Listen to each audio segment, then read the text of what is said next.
Episode 50, guys. Yeah, buddy. I wrote it down. I even fucking typed it out. And it's bold. Is it in Roman numerals? No, I wouldn't be able to read it. For some reason, this feels like a milestone, and I feel like the episode 40s took forever. It was like every week seemed like week 46 for some reason. So, I mean, it's been over a year, which we talked about a couple weeks ago, but we did take a couple weeks off. We took some time off, I think, during like when COVID first happened. We didn't do one or two, and then like Christmas. We kind of took a little hiatus just because it was too hectic with the way the dates fell. And Christmas was on a Thursday this year, wasn't it, or something? I can't remember, but it was like the way question. Hanukkah's more than a week long, so it was every day this year. Yeah. The big 5-0. Today's Michael Jordan's birthday. Yep. My mother-in-law's too. And yesterday was the 25th anniversary of Happy Gilmore debuting. Yeah. I was really impressed with Adam's swing, actually. Sounded great. Yeah, it sounded pure. I wonder how many takes that took. I don't know. I watched the interview with Shooter. God, that one was awkward. I don't even like him in real life. He's awkward, I think. The interview he did a Golf Challenge yesterday. Oh, okay. Oh. I thought you meant the Instagram post. He posted an Instagram. I saw that too. That was That awkward. was awkward. But he did an interview talking about he's like, they're like, how often is this in your life? He's like, every day. He goes, not so much anymore because I got to wear a mask, but I'd go anywhere and people were like, Shooter. He's like, everywhere I went, or someone's got to drop a line. And they asked him, like, where does Happy Gilmore rank in your career, right? And he said, my dad always told me, like, if you're lucky and you're a good actor, if like having 5 good friends, if you have 5 good movies in your life, and he said, I would say that Happy Gilmore's probably top of my list. Just the change in his life. Told some cool stories, like Bob Barker wasn't the original plan. They had somebody else in mind. But they went to Bob Barker and said, would you do it? And he said, yeah, but I want to do the boxing punching part myself. I do my own stunts is what he told them. So he told that story. It was pretty cool. They filmed it in like Vancouver or something like that. And, we grew up playing baseball with a kid who golfed with him, with Shooter, in like a tournament up in Geneva. Oh, really? He's a big Bills fan. Yeah. He's Steve Moscardolo. Yeah. Oh, yeah. Played with he's posted a couple pictures on Facebook. Shooter. Just got breaking news. Fernando Tatis Jr., 14 years, $340 million. 14 years? 340. What is of that? Those two numbers, 14 years. Yeah, Right. kind of. That just seems excessive. Numbers guy. Don't they normally take it 5 years at a time or something? 340. Yeah. Not these new contracts recently. That's 24.2. It's a good deal for them. For 14 years. Yeah. That's what. Yeah, he's young. How old is he? He's really young. 20. Oh God, he can't. 23. I was gonna say, he can't be more than 23. Yeah. It's not like Harper getting it at 30 years old. So yeah, Right. Or Pujols or I would say guys. Harper, Machado, A-Rod. I think Trout's deal was real long. We're seeing this young core guy group where these teams are giving them massive extensions. Well, the Yankees fucked up and did it with A-Rod when he was too old. Like, they should have never given him that much money that late. Yeah. And then he kind of turned around, like, he ended up screwing the pooch there with the whole, like, I didn't do steroids, but I'm going to sue baseball, even though I did steroids type of thing. He won a World Series. Yeah. Yep. But they gave him, like, 10, 12 years. And he'd already been in Seattle for a while. And in Texas. Yeah, in Texas. So before we get, like, deep into this, I do have to say we lost a very loyal listener this past week. My man, I'm going to miss our 2-hour conversations on the phone. That was tough news to get last Thursday, but dude, love this podcast, man. Love this podcast. We took a little break at one point over Christmas, like I said, and I got a phone call from him. He's like, where the fuck is my podcast? And he would listen to it, and I could tell he was like, he would be currently listening to it because he would text me as he was listening to it. And I'm like, oh, you'll get to that part. You'll get to that part. Like, just hang on. And so that was tough, man. I mean, he would have been 37 this year. That was tough news to get Thursday. Avid golfer, man. Loved this podcast. And family. He was Allie's cousin. They were like brother and sister. So, Yeah. Rest in peace, brother. Yep. All right, let's get on to some golf. Do I get golf? I'm going to Daytona 500 first. Let's do NASCAR first, because I feel like there's a lot of golf stuff that's going to tie into the end of the podcast anyway. Is it because of the mullet you have, or is that just kind of like... I feel like you guys are really obsessed with these freedom locks for some reason. It certainly helps. Did you comb or like fluff your mullet while watching the race? I got to know. You know, He just I did watched, a little bit. He just watched in the mirror. Yeah. He had a fan next to him. I was so it drinking a mountain. flapping I was in the drinking a wind. Diet Dew at the same time with my Copenhagen. But yeah, Oh, man. So I didn't. I would have watched it. First of all, I didn't know. I got $20 for whoever needs it. By the I way. was going to say, We you owe- guys we would owe pay Russ. up here. You and I owe Russ. Yeah. So I forgot one. I didn't know it was on until you said we should do something. I'm like, shit, I don't even know. I didn't know until I went to PA and And then I'm like, I saw it in the bets. I was watching golf, and then I went back, and there was another delay. Like, well, you texted us and said, there goes half the field. I was Yeah, borderline 14 upset laps in. when he texts me and says like we're going to do a NASCAR bet. I'm like I don't know the first thing about it. I don't really want to just donate my money to you, but clearly You didn't lose anything. I You didn't lose You didn't anything. win anything either. I Works like out. betting with you guys. It seems to work out in my Well, favor. we did here. last year. We got, before you come on the podcast, we were watching a ton of NASCAR. Oh yeah. We got into it like every week. We used the bowl over there, and we're drawing names. Would you sit and watch the entirety of the race? Yes. Or pick it up at the Oh, I last didn't. 50 or I never did. I did a couple, but we would draw names out of that bowl, have $20 bets like every week for the top finisher or whatever. At least this year we got to pick our guys. Last year you It's out just of a draw a bowl. name. I Good like- luck. Yeah, I like what we did this past weekend. Yeah, Yeah. that was fun. I mean, I never really have watched NASCAR. You go to a restaurant and it's on, you start to watch a little bit, but I've never just focused on a race, or I never Googled like, ooh, who's in the lead right now, any of that kind of stuff. Yeah. And if there was any race that I would want to start watching NASCAR with, that was it. Excitement in the beginning, excitement in the end. It's always like it. Of course, there was a pretty gratuitous break in the middle of it. My odds were probably better, though, if we draw names out of the bowl, because I don't know shit about NASCAR. I'm with you. I looked through the odds on DK. I'm like, all right, let's just pick these guys. I had no idea. I mean, I was trying to pick just some off the wall names, and I almost I knew picked that the winner by accident, and I didn't because I was like, his name sounds bland. I want to pick someone that's really off the wall. I mean, the main goal is to get somebody who doesn't wreck. That's the only Yeah. goal. And then I didn't and realize the it was first, death race. I thought it was NASCAR. the first wreck, I lost 2 guys. So. Yeah, that was what I was paying attention to after the first big wreck, which was only 14 laps in. I went to see who was in that wreck. It's almost like our bets on golf. Who made the cut? At Daytona, it's, okay, who didn't get knocked out in that crash? Dude, it's crazy, too, because at first, I didn't realize. I'm like, well, that's big time for these guys. They're not going to be down laps. They can fix their car under the red flag. Oh, yeah. Because probably another, 2 laps. If they make another 2 laps, they probably I think it was pretty close to around that time. Yeah, when you text us that, I was like, oh, that's a good idea. And then probably 4 hours later, I'm like, you know what? I don't think they can touch their cars That's at all. crazy. So they put that rule on 2 or 3 years ago. It's very recent that if you're involved in a crash and you can get the car back to your pit, you have 6 minutes to work on it. And I'll circle back Russ in a is avid second. NASCAR. Well, they talked about it a lot during that race, but I'll circle back a little bit. But after those 6 minutes, you have to take the car out on the track and reach a minimum speed. And if you can't reach that minimum speed, you're out.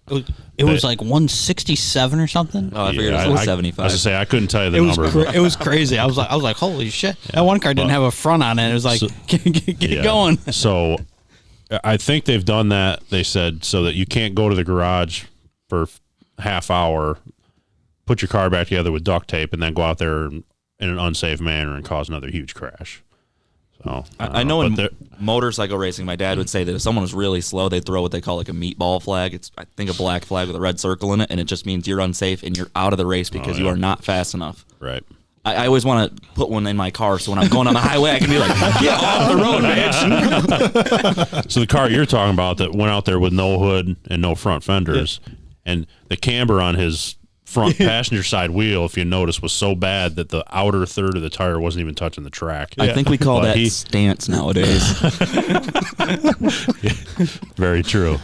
But he was basically just down on the yellow line doing slow laps by himself because I always relate it back to the FedEx Cup in golf. Oh, some points. Every lap yeah. you complete, you get some sort of points for your lap total. That's why he was just out there driving by himself. Like, yeah, screw it, I'll just get some points. Well, the picture you sent me, I'm like, I don't know this is open wheeled racing. Yeah. It was, and then obviously McDowell who won, or is McMurray. What's that? McDowell? McMurray. No, Mike McDowell. Michael McDowell? Yeah. Okay. And McAfee. Somebody called him Mitch Mitch McConnell. McConnell, and so the whole show he's calling him Mitch McConnell. And then someone's like, I gave you the wrong name. Yeah. He's like, as soon as you put something in my head, I'm gonna go with it. He's like, I didn't know what you're gonna do. Because they got the shit in their ears too. Yeah. Like, he's got something in his ear. I watched like when it restarted later. I was trying to watch it and ended up falling asleep. But I read today the least viewed race, Daytona 500 race in history. But some of it's got to be because of the It has to be 8-hour delay, right? 8-hour delay, and probably all those people that were pre-gaming or hammered and passed out. So Yeah. they didn't make it to actual race. That's what I'm gonna bring up. Obviously, Daytona is like the biggest race of the year. No other sport has the biggest game of the year First game. right? Let's start the game year off with the Super Bowl. It's crazy. Well, not even that, because obviously they have their playoff, but it's not like most of the time you're going to start off like next year and be like, "Hey, KC and Tampa, you're playing to start the season." Right. That would be electric. But NASCAR is the only sport that really does it. Says, "All right, here's our top race. This is our best game." Yeah. Did you happen to see Keselowski's interview post race? He was the one that incited that crash. The last crash. Yeah. And I can't drive everyone's car for him. There's debate over that, but He says, we were in position. It's exactly where I wanted to be, running second on the last lap of the Daytona with the package. Whatever that means. I'm assuming his car being said package. But what he said... Do you know for sure? Who knows? It's NASCAR. He said, I don't feel like I made a mistake, but I can't drive everyone else's car. Excuse me. so Doesn't mean you should slam people into the wall. It looked blatantly obvious to me. Maybe there's debate, but... Yeah. So I fell asleep, so the next day I had to Google the finish, and obviously it was a crash half a lap before the end. McDowell's didn't have a full car by the Because you end. had Logano was leading, right? Keselowski. Was it him or Dylan? No. It was Joey Logano. I had a bet on Ford. So Joey Logano was in first. Keselowski, you just mentioned, was running second, and then McDowell, that won it, was third. And the crash was caused by McDowell tapping Keselowski's back bumper. But they were all low. Keselowski went to pass on the high side, and Logano blocked him. Oh, and So that most forced him true into it. NASCAR fans or whatever that from what I read, blame that race on Logano. Keselowski had enough speed to go past him. He blocked him immediately, so Keselowski had to lift, and that caused McDowell to rear end him. That So looked like they a think Hollywood Logano's- movie crash Oh, when hell yeah, it did. everything started exploding. Kyle Busch took two serious hits in that crash. I just couldn't imagine driving 200 miles an hour. I would I mean, love. I would Ross loves that. I'm a big tailgater. Yeah, you are. I don't know how you haven't fucking rear-ended 10 people. But Someone might have gone 150-ish plus maybe on my motorcycle at one point, and that is not a fun experience. It feels like you're time traveling, and the ground looks like it's melting under you. So no, thank you on the 200. I've been like 46 miles an hour on a bicycle, What? Yeah. dude. Dangerous. I haven't been Flying. quite that fast, but I've bombed down the south side hill from 6th Street down on my bike. I ran downhill once really fast. My sunglasses flew off down my helmet, too. It won't be a far aside, but one time I went down Hard Scrabble Hill on a skateboard that I had just gotten, and I had not tightened the trucks and That got the is speed retarded. wobbles. That is stupid. Wow. I don't know where this is. It's up in It's got to be Addison. That's Oh, what yeah, I figured. my grandparents happen to live in that area. I would- so. Hard Scrabble Road. If I had the chance, I would hop in a NASCAR in a passenger seat. Oh, I would and go- hop in, definitely. but I don't want to be driving it. Oh, I would do that. I probably wouldn't. It would take some experience, some practice to get up to 200, but You know what they If say? no one else right? is on the track, I'm I all would in. love to be in the passenger seat. They say if you ain't rubbing, you ain't racing. So I don't know why we're all upset. If you ain't cheating, you ain't trying. They say, well, they were talking about the so they Thanks, put Kyle. Great gift. By You the like way. those? I love it. the spoilers. They are special spoilers for Daytona, and they use them in Talladega. His broke, and they said it broke. I saw a picture of it earlier, and they think it's possible. Who's that it? McDowell's. Oh, okay. In that first wreck, like 15 laps in, his got hit against the wall and then like snapped. So it wasn't really intact like the entire race. And they said it's possible that actually helped his car be a little bit faster because they provide, like they said, that spoiler that NASCAR, and the teams don't put them, from what I read, the teams don't put them on. NASCAR officials put those on. They're special for Daytona and Talladega because they just run wide open. Yeah. And his like broke. They said it creates almost like a downdraft, holds the car down, and But it creates dirty air.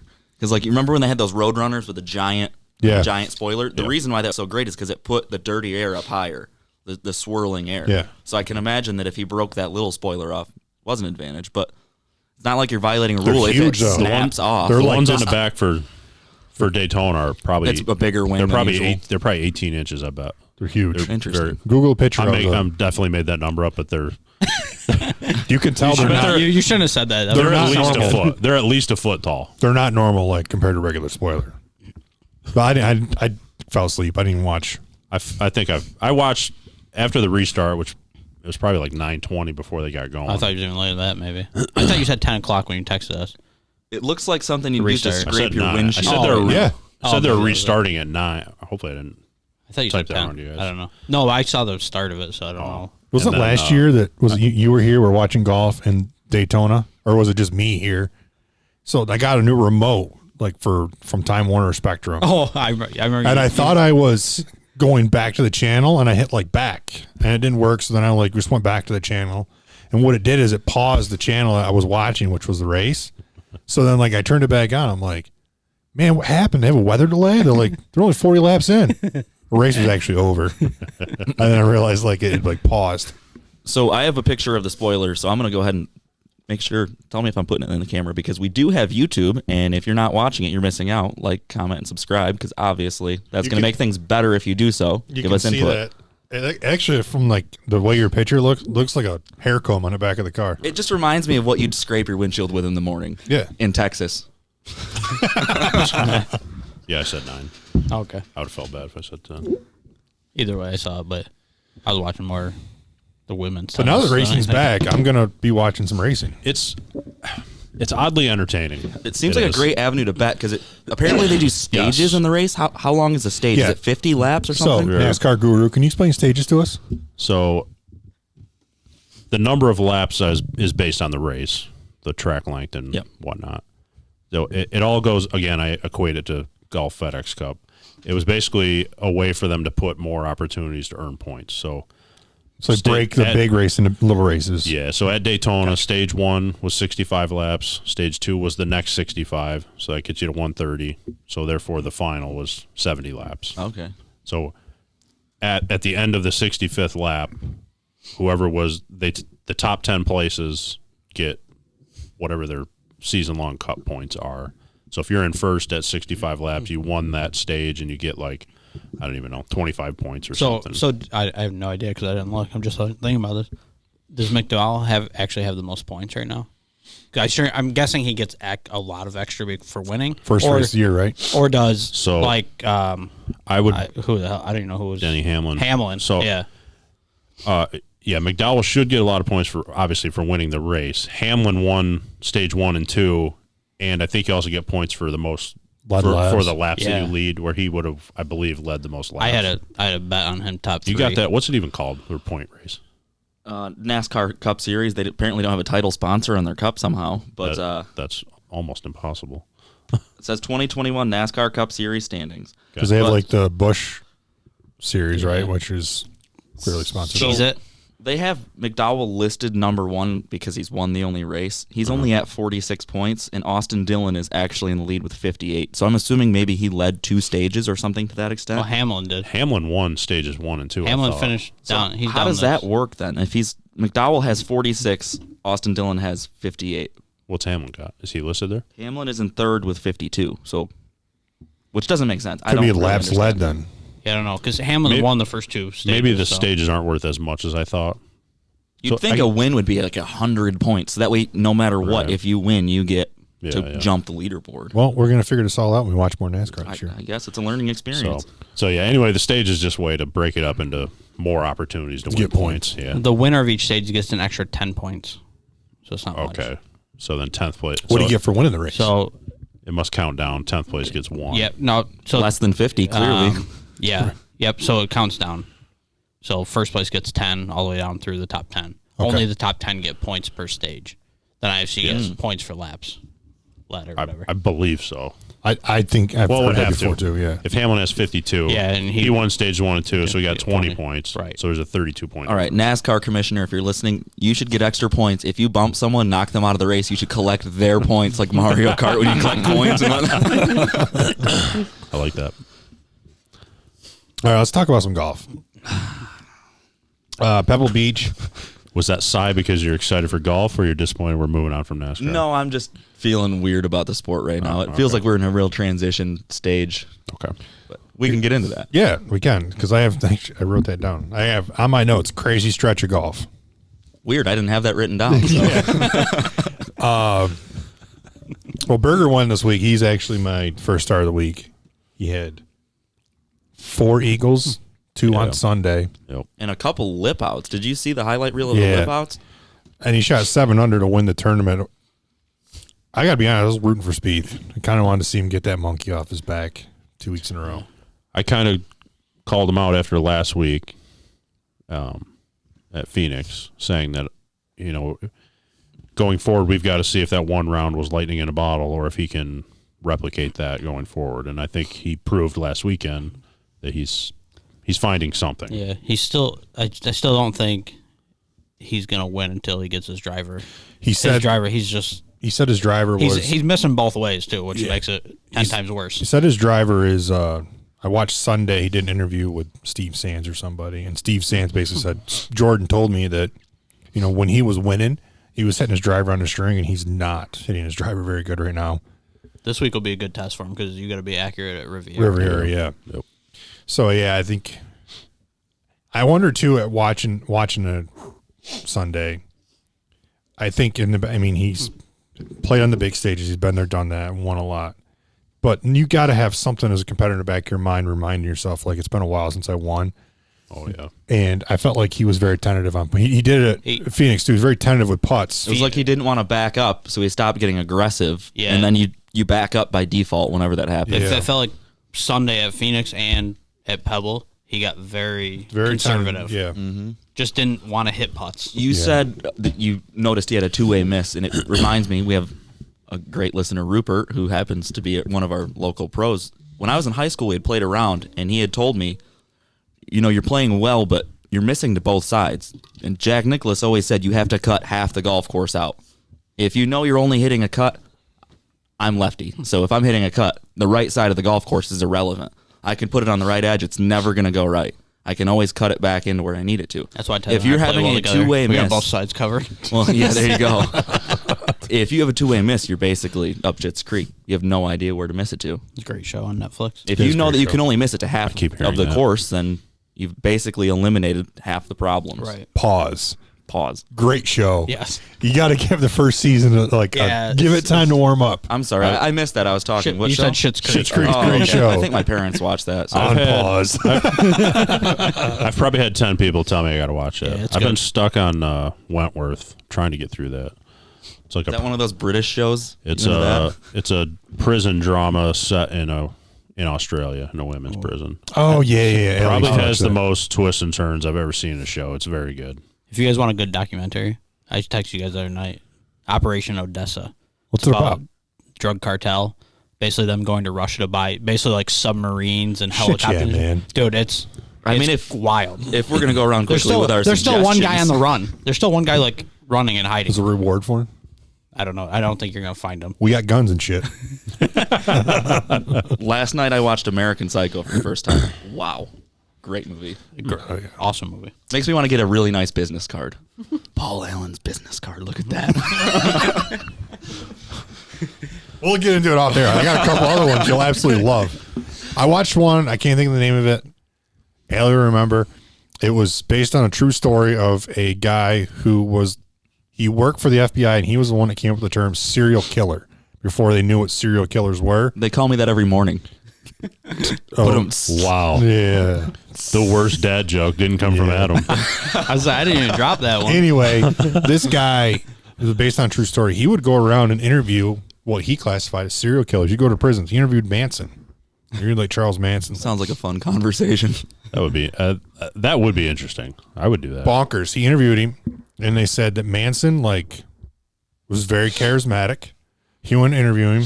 We're talking about fucking serial killers on this podcast. It's all right. Tiger King did well. I don't know why we wouldn't. He said Manson said something to him about those are some nice sunglasses. I gotta have those. Can I have them? So he's like, yeah, sure. So he gave him the sunglasses, but then he went back to the prison cell and told people that he stole them off the FBI agent without them knowing. Nice. He was just like very manipulative. I'll figure out the name and tell you guys. Great fucking show though. Cut back to golf. On pause. Did you see, since we already talked about Adam Sandler a little earlier, he actually gave Berger a shout-out, DB Straight Vibe, and he gave him a shout-out because in one of his movies, he was Donnie Berger, and that's my boy. So he said, giving a shout-out to my boy, Daniel Berger. Yeah. No, it's good. It was good golf. I got to tell you, I'm assuming Berger knew coming off 17 or going up 18 what he had to do to win. Because my other star of the week, Maverick McNeely, who is, I got to give this kid credit. I met him out at Erie a couple years ago. It was the web.com, then it's Corn Ferry now. What course did they play in Erie? A Peak and Peak. Oh, okay. Bryce played the event, so we went up. Nice kid. I'm like, I don't know, is this kid really going to pan out to anything? Do you guys know his backstory? No. What about his backstory? Like his dad's a billionaire? Dude, so every time they talk about it, it keeps reminding me, his parents' house is still like on the market for like $54 million. Why doesn't he buy it? It's where he grew up. It's crazy. His dad's a billionaire. He was a CEO of a startup, wasn't he? Silicon Valley startup company. In the backyard's got like practice areas. It's got 3 holes in it. It's got an indoor and outdoor pool. Yeah. Like, look. My guess is, he went to Stanford and his dad's got money. So he went to Stanford. I think he played there. I don't know how much he played. I thought he tied Tiger's wins record at Stanford. I think they had the same number of wins. I always just got the vibe from the kid that like, was he really that? I always question, like, is he really that good to be out on tour, or does he just have the ability to be out there and practice as much as he does? Because what do you fall back on, right? Yeah, he probably doesn't have to work a day in his life. So I give him credit for. He's clearly busted his ass to get to where he's at. His girlfriend might be helping him too. Yeah, his girlfriend plays in. Is it Danielle King? Oh yeah, they live in Vegas together. So he was the only player. T2 this week, only player with 4 rounds in the 6, or one of 2 players, 4 rounds in the 60s. The other one was Jason Day. But anyway, Berger had to have known coming off 17 or somewhere in 18 that he had to make birdie there, and he hit an unbelievable 3-wood into that green. Yeah, unbelievable 3-wood. I mean, that's a ballsy shot. Like, saw a lot of balls go in the ocean from people and trying to reach that green. Yeah. Yep. Trying to sling it in off the left. And the crazy part is, most of those guys. Obviously, I wouldn't know how to do this, but most guys hit a draw into that green, and you're hitting a draw, and if it just goes another 5 yards left, you're wet. Yeah. It's crazy to hit a draw towards the water. Most guys are hitting away from water. Right. Or overcut it like Phil and put 2 in there. Yeah. Which just seems crazy to me, but yeah, it was dude, I was pumped. Like, and then that's what I was gonna say is crazy stretch of golf. Got Genesis this week, Riviera. You got WGC. That's the work day. Arnold Palmer, Bay Hill, then the Players. That alone is a crazy stretch. Mm-hmm. I love Bay Hill. Yeah. That takes us right into the summer when we start packing it up, right? Because isn't Arnold Palmer right before the Players, which is right before the U.S. Open, like 2 weeks? No. So then you go or is that May? Honda Classic. U.S. Open's in June. I know the U.S. Open's in June. I'm saying the PGA Championship's in May now. The Arnold Palmer's. Isn't that mid-May? No, it's in April. Really? Okay. Yeah, it's March. March, 3 weeks from now. Oh, wow. Okay. I thought you listed more tournaments than that. I was thinking that. So you got Genesis, WGC event, Arnold Palmer, Players, Honda Classic, then the match play, which might be one of my favorite tournaments of the year. Then the Valero Texas Open, which is actually probably a down event for most guys, because then it's a week before the Masters. Isn't that usually where Jordan Spieth comes out and beats a half field? Then he goes on streaks from there. I mean, he's from Texas. He hasn't in a few years. Before we get too far from... that course might not be ready. We don't know. Well, yeah. Before we get too far, Daniel Berger, I don't know if you saw this stat, has had 26 consecutive rounds under par. So there's no real question why he's putting up the numbers. Great stat. I saw it the other day. The person next is Cameron Tringale, which I know he's a perpetual top 20, top 10 kind of guy, like a Tony Finau, where he's a cash cow. But you'd think when you've got that many rounds under par, eventually you'd get one on the field and put yourself in that position. But it seems like you never really... Yeah. You see him coming down the stretch, but it's never like, oh, here comes Tringale. It's his to win. Right. Maybe he's just not developed yet. I don't know. He's been around a while. I'm trying to give him the benefit of the doubt. He was a good college player, good amateur. He's been around for a while. John Rahm's got 22, and we know how it's working for him. He's putting up wins. So I mean, you could take somebody like Tringale who has that stat consecutive rounds under par. You could shoot one under. Yeah, 71 4 under before. for a tournament and lose by 10 strokes. I get it. That's true. But you're never backing up really on the field at that point. Right. Yeah. Yeah. But But you could do that and never be in contention also. Yeah, they pay out well for 20th. I don't know if you heard. I was going to say, it's a good way to keep your love that tour quote. card doing that, Yeah. that's for sure. Yeah. Love me yes. some Kisner, which I don't think he's playing this week. Looked at the tee sheet, I didn't see his name. I didn't see him on I there. don't know if he is around. They keep talking about Phil potentially being a commentator, even though who knows what's really working up in the books. I feel like Kisner will eventually take that position as well.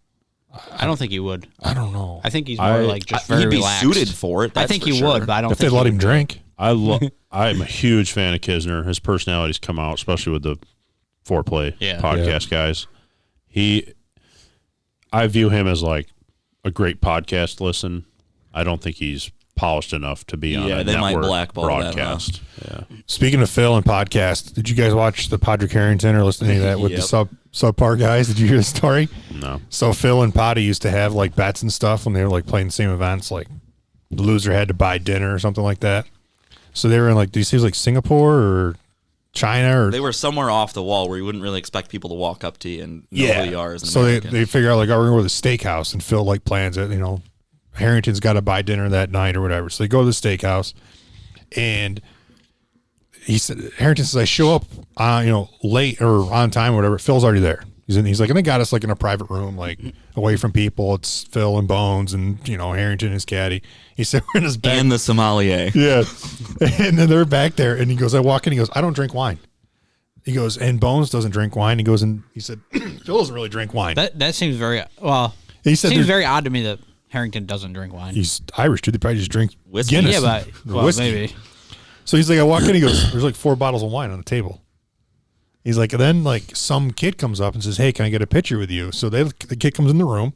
Phil takes a picture with him. He's like, yeah, it's my 18th birthday. Phil's like, oh, well, you can drink. You should take a bottle of wine. Gives him a bottle of wine. Then before you know it, he's like, he's sending bottles of wine to like 2 other tables. Harrington goes, I paid for all that. Phil's out there. He goes, all these people walking around thinking, man, Phil's a nice guy. He sent me wine. He goes, I paid for it. Remember how we talked about Fig Jam being his nickname? Yeah. Someone reoriented that to, fuck, I'm generous, just ask me. That was a great story the other day, though. Before we hop off golf, I can mention my third star, Akshay Bhatia, the 19-year-old. Yeah. Didn't miss a green on Thursday, 18 for 18, which is impressive. Seventh player to do that since 83 when they started keeping track of that. So glad you brought him up because Dude, I ended up looking up how much he weighs because I'm like, what? Like, he's only look at it. 19 years old. Yeah. 6 foot, 130 pounds. He turned pro right out of high school. Yeah. He's supposed to go to Wake Forest, I think. I thought it was going to be, say, like 160. I looked at it like 130. I was like, really? That's less than Ricky Fowler somehow. Do you know what we're talking about? Yeah, I do. I mean, the kid was supposed to be the next best thing, and then he hasn't really panned out, but it's like, dude, he's 19 years old. Yeah. He played a few times last year. I mean, I know he's only 19. I just can never understand how a 6 foot tall human being can weigh 130 pounds. It's not possible. You watch UFC? I probably weighed 130 pounds in first grade. Funny enough, so did I. So I'm glad you brought this up because I had, and in my adventures today, we've talked about hypotheticals on this podcast before.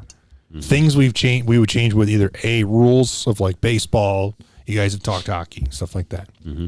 I have a hypothetical in golf for you guys. I like the match play event, and I love the fact that they do bring back like the Zurich every year and do the best ball, which is what we're familiar with. What if for the WGC, it's top 64 in the world, right? Yeah. And then like if guys drop out, they just keep going down the list. So they give them a deadline 2 weeks or whatever it is prior to know of those 64 who's playing, then they get that figured out. Once they figure out who those original 64 guys are, those 64 guys have to pick a partner outside of the top 64 or whatever it is in the rankings to be their partner and do a best ball match play for the WGC. That'd be pretty neat. And then, because one, I'd love the format, right? You'd have guys like collapse and be like, I'm going to drop out real quick of the top 64. But think about think about this. That would be career changing for somebody that week, probably, or a good chance, right? Right.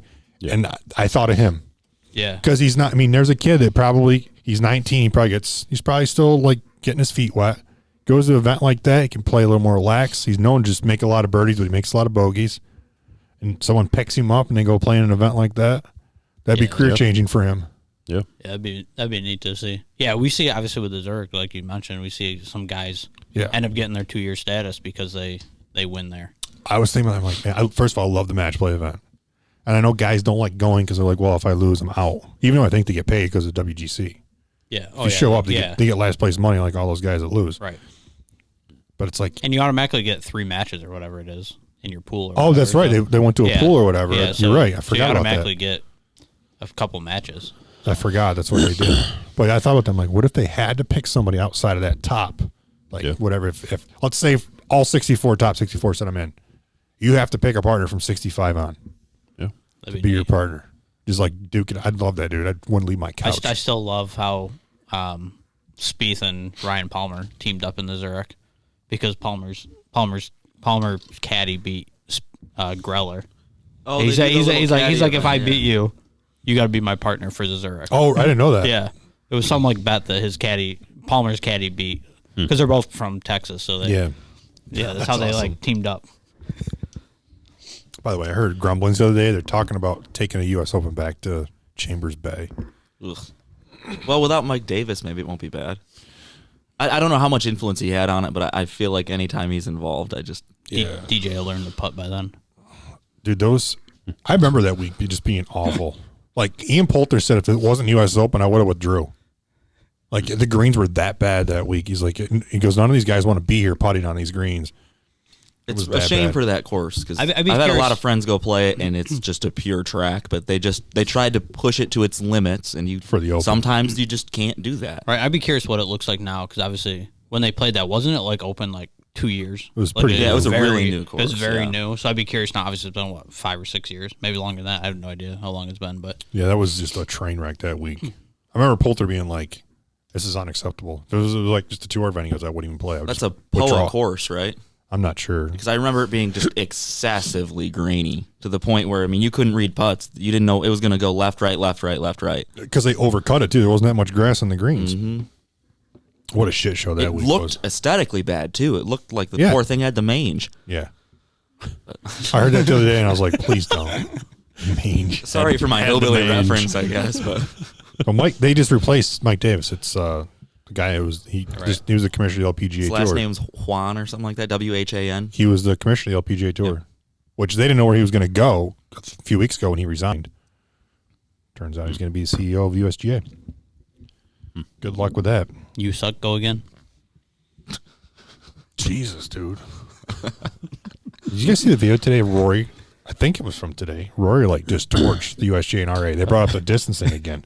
Speaking of that, I got a DJ comment as well about Rory. Did you see it? You know what I'm talking about? I saw a headline. I didn't watch the video, but he has not been shy about giving his opinion on anything lately. He literally said, well, do you know he just got voted in starting next year? He's the commissioner or whatever, the Players Advisory Committee or whatever. So do you see DJ's comments today about it? No. They asked him about it, and he's like, well, good for him. They're like, have you ever thought about it? And he's like, no. Can you elaborate? I just haven't thought about it. I often wonder what's going on up there. If it's just like radio silence or some elevator music, maybe. I don't know. It was like, I just haven't thought about it. I mean, props to someone like Rory wanting to do that, because someone like Rory, in my opinion, has got a big enough voice where if he wanted to say something, it's just going to carry a lot of weight. Yeah. So now he's going to put extra time in. Big voice and a little body. Yeah. But basically what he said today was they brought up the whole distance thing again. And he goes, I've said it before. He goes, the USGA and RNA are looking through a very small lens. They're focusing on very top level amateurs and the tour guys. Yeah, we hit it that far because this is our job. We've learned to do that. He said, and he went on this rant, and then he goes, I'm probably going to get in trouble for saying this. He goes, but it reeks of self-importance. I was like, wow. Yeah. I hope he can afford that fine. I think he'll be all right. He's gonna have to. We won't go down a TrackMan wormhole or anything to that extent, but one big difference that you see now, whether you talk about equipment or not, guys were not achieving swing speeds even remotely close to now. Right. So it doesn't matter what you do to the equipment; they will still beat those driving records because you swing a club faster and hit the center of the face. it's gonna go further. Well, Roy said today, he goes, even if you put restrictions on manufacturers, they're going to figure out a way around it. He goes, they're that good. They're going to figure out a way around it. You got to remember, it's not like they came out with the technology that they sell this year. They're 10 years ahead selling their predecessor products. So the idea that they can't make some golf ball better than now is nonsense. Right. They've got it in the tank, but they want to sell all these processes they've had now to milk it before they get there. They're not going to show their cards. They got guys like Russ up there in the labs working on that shit. The technician. Under microscopes. Goddamn right. So to be precise, the Masters is 50 days away, boys. Well, I like that. Oh, and our 50th episode. They will be taking patrons on some level, I think, right? Very limited. Did you see him catch himself there? Yeah. He went to say fans, he said patrons. I know better. Patrons. I'd get an email on Tuesday. One of your guys in your podcast said That's fans, fine. They can patrons. email anything they want as long as they send media passes along. I like it. 4. They can't leave one out because of what I say, that's for sure. I'll sneak in if I have to. If you're not on camera, they wouldn't know. I'd show him a picture of Dalton. This is the guy that said it.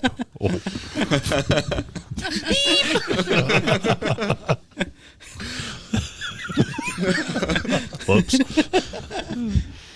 Anyway, are we done with golf? I don't know. I'm excited for this week. One more Dude, thing on that. Loaded field. Nate Lashley had that 4-putt. Oh, I still haven't seen it. He I don't want acted to. like the biggest friggin' baby in the world, dude. You That ever guy- lose $500,000 in 25 seconds? Yeah, but you could tell this was just ingrained in his personality, like his egotistical assholeness. Just Slamming the green came was out of uncalled his- for. Yeah, Throw yes. the club or chuck a ball, Yeah. whatever, but don't affect other Yeah. players. He I takes get his what putter, you're saying. slams it on the green like Yeah. a couple feet from the hole. You could do what Brooks did. You just break 2 sets of irons.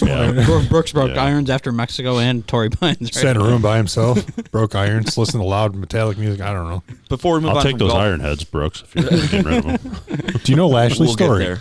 I got all these backstories. Do you know Lashley's story? No, but I'm pissed because I was killing DraftKings until Lashley went from 15 under to 12 under, and I'm like, what the fuck happened? He was at a college golf tournament, and his parents and girlfriend flew to see him, and they died in a plane crash on the way home. Oh, I think I've heard that before. I didn't know what I think his dad or somebody would like own one of those little, like you and I were talking about the other night, like Cessnas or whatever. You know, I was driving down the highway next to our local airport here, and there was one taking off today, and the first thing that went through my head was, bad idea, guys, bad idea. Yeah, like how shitty is that? Like, Yeah, it's not good. Let's Obviously. not move on too quick from golf because I had something else I wanted to bring up about Brooks Koepka, and someone from golf.com, I believe, was mentioning that Tony Finau has the same odds as Brooks this week. I saw that. Yeah, I So- saw that too. I'll just read what I wrote. We won't have to go too crazy about it, but I wrote that Brooks Koepka's odds also factor in his year-over-year performance because the odds are 24-1 for both of them. And they're saying, why isn't Brooks way ahead of Tony Finau, who never wins but plays well, whereas Brooks goes out and wins tournaments? So I did a little bit of digging, clearly not that hard on PGAtour.com, but last year he got 43rd in this event in Riviera. 2019 and 2018 he didn't play. 2017 he missed the cut. Talking about Koepka. Brooks Koepka, yes. Yep, and then Finau. Finau always gets a top 10, and Koepka just Riviera clearly doesn't set up for him. So to say that the odds are bad, those odds makers are looking at year-over-year forecasting. They're not just saying their gut feeling of, oh, he's pretty good. So Whoever's we know pissed that I off love at him that- unconditionally, and we'll get there. I love you still unconditionally. You're one of my favorite players, but Riviera just doesn't. It's not good for Who him. was pissed about it? The writer. Someone on golf.com wrote So yeah, they something to that. probably shouldn't be writing because you don't understand what the fuck you're talking Well, about. they've been putting up a lot of articles that have misspelling right in the article's headline. Like, you didn't proofread it at all? It's not just a generalized like this guy's better than that guy. Like you got to However- understand what the course they're playing. They have that subpar podcast, right? This week. Aren't they? Isn't golf.com the one that has the subpar podcast? I don't think they're part of them. Oh, Yeah, he's right. I think it might I be. think it that- is golf.com. So it seems like maybe they're just shifting resources towards that sort of media because they're definitely, if that's their podcast, they're killing it in that aspect. Well, it's but their 'cause- print media is, That's They're killing it's because of Colt Nose and the Schlees, but yeah. they got good connections too. Like they recorded quite a few when everyone was out in Arizona. I listened to a bunch of like the Billy Horschel one, good one also as well. He I tells like some really him. funny stories, but Yeah, they got some good connections too because one, they played on tour. Well, Colt did. Schleese played on like one event, but he's a member at Whisper Rock out there where all those guys play. He knows all those guys, so they get him. That's how they get him. Is Colt not on tour at all, or does he have some sort of conditional? Retired. Isn't he in his 30s? He retired. He's And walking the course. yeah, he's doing on-course commentary. He was at Pebble Beach last week. I guess it's a secure paycheck is better than trying to fight for it, right? Yeah, I guess. Yeah, he had a great amateur career. What do I know? Yeah.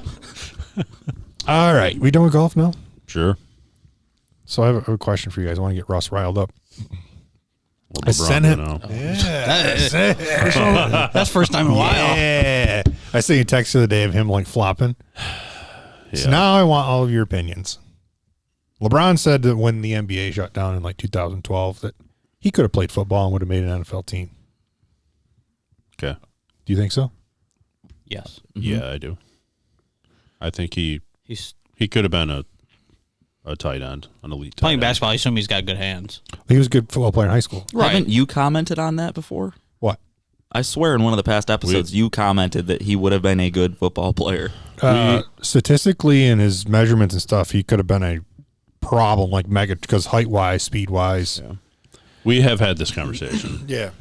The point that I made whenever we talked about this was, yeah, physically, from an athletic standpoint, he is a freak of nature. So could he go out there and be I always picture him as a tight end. Absolutely. The mentality of flopping, and it's not just him in the NBA, I understand that, but he definitely does. Looks like he invented it sometimes. Right. That mentality would not translate at all to the NFL. So the question in my mind is, would he have the mental toughness to go out there and compete physically in a physical, not that basketball isn't physical, but the NFL is a different animal. Right. Would he have the mental strength to go out there and endure that versus his flop ability that he has now? I was same thing when I heard that this week. Was my initial response was like, well, yeah, the guy's 6'8". He would have been a great tight end or something like that. He was a good tight end in high school. He got recruited by Ohio State, Penn State, and a bunch of other like D1 schools. Mm-hmm. My first thought went to like, I think the guy's too big of a bitch to take a solid hit from somebody. But I feel like you got to have the mental game. And I think he has that, obviously being one of the greatest of all time. I just feel like the first time he gets smoked, he'd get but you've got to have. So maybe mental game isn't worded right. Well, that's sort of where I was going to go with it, too. You got to be mentally ingrained that you are going to be the best. Obviously, he's become one of the best in the NBA. So I think those guys, and it's similar to. That's not at all what I'm talking about, though. Talking like a toughness. Right. But I think it's any of those guys, Jordan and Kobe. If you say, hey, you're going to change sports and you're going to play whatever it is, baseball, basketball, football, whatever it is, they have the mentality that I'm going to change sports and I'm going to become the best that I can. It's a mentality. Yeah, so I think physically, I don't think it would be a problem for him. I worry that I would often wonder, and it's never going to happen. So could he, like you said, did he develop that now because he plays basketball and that's what the NBA has become? And would he have gone a different direction playing football? Like, yeah, he's a great athlete, but you got to wonder, like in 2012, he was probably not as strong as he is now. Still a good athlete. Can he handle the speed? Because he was a great football player, but that was in high school. We never even saw him play in college. Can he handle the speed and can he handle the contact that a professional linebacker compared to some kid in high school hitting you? Right. Or anybody hitting you, I guess. Yeah. My thought sort of piggybacks off what Adam was saying with the mental side of it. Since he was in high school, he's been the center of attention. And we know that if he played, he'd be a tight end or a receiver or something to that extent. He's not going to be the quarterback. It's just not going to happen. And I don't think that he could handle not being the center of attention. And I just have no idea. Obviously, it's all speculation, but I feel like maybe he'd turn into an Antonio Brown or some sort of locker room cancer because he would feel like he has to have the center of attention. Pretty sure he was a tight end in high school. Is that he tight end receiver. I don't know. Something like that in high school. Who knows what it was? But I just know there's a big gap. I mean, there's a gap depending on where you play in high school between high school and college and where you go to college. I feel like that gap from college, like they always say, like you have some of these teams have 4 or 5 guys that are like they're fast, they're NFL players. It's like then when you get to the NFL, it's like they're all that fast, they're all that big, they're all that strong. Mm-hmm. It's whether or not he could fill that gap. Got the hamster going though. Make me wonder. Mm-hmm. That's my thing. First thing I thought was like this dude flops on the basketball court. Could you take a shot across the middle? I think it was more of a just NBA thing. If you don't learn to fly, because I don't remember. Obviously, this was a while. 2003 when he got drafted. I don't know if he was ever doing that 15 years ago. I don't think so. So that's why I don't know if that's just something that these NBA players like think they have to do now. So even like away from the flopping for fouls, but I go back. I don't know when this was, but there's I don't want to call it an infamous moment when he rolled his ankle or something. His toe, wasn't it? And right, I think it was his toe. It like hurt his toe, and 3 teammates had to like literally carry him off the court, and then you didn't see him for like a couple weeks. I guess that situation is the example of he's one of the greatest ever, right? I don't deny that, but it's the mentality of putting yourself in that situation versus I'm going to try to walk this off and get back in the game 5 minutes later. Well, we've heard a lot about turf toe. Is that hardwood floor toe or? I guess in those situations, that's, I don't know, like, oh shit, I hurt my foot. And, Klay Thompson, when he blew his ACL out in the playoffs, right? He comes out and takes the free throws. Right. I don't picture LeBron doing that. I picture him being taken off in a wheelchair and he's done. I think about the time. That's kind of the mental state that I think back to the game in San Antonio where he blamed the loss on it got humid in here. There's no AC and I cramped up.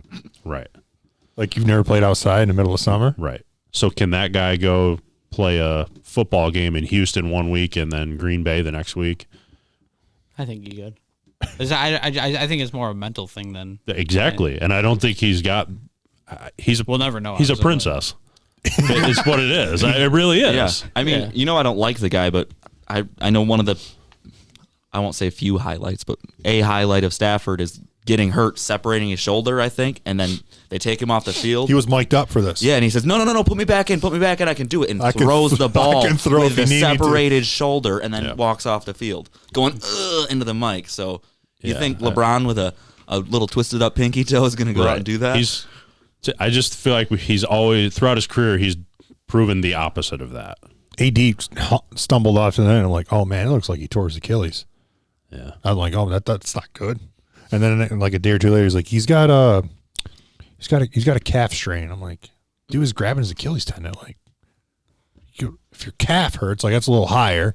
And then I read something really funny. Like AD's the only guy I know that plays basketball with leggings, long johns, and tall socks and still gets hurt. Can you imagine trying to call off work? Last night I had a calf cramp. I'm not coming in. Yeah. He's another guy that's, I feel like has always got something going on with him, is AD. Yeah. I mean, I don't like bashing on these guys, but when Kawhi took that elbow earlier in the season, and he had like 9 stitches put in his face or something, and then he missed 2 games.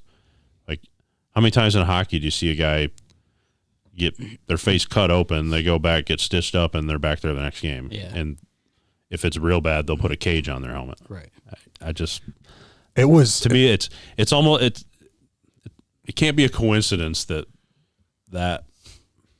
I don't know how to say remember this. one that time unwillingness to get back out there just happens to always be the basketball players. I remember like when I was in high school playing basketball, like we didn't have like the fancy ankle braces and shit. Like you rolled an ankle, your coach would be like, just tie your shoe tighter.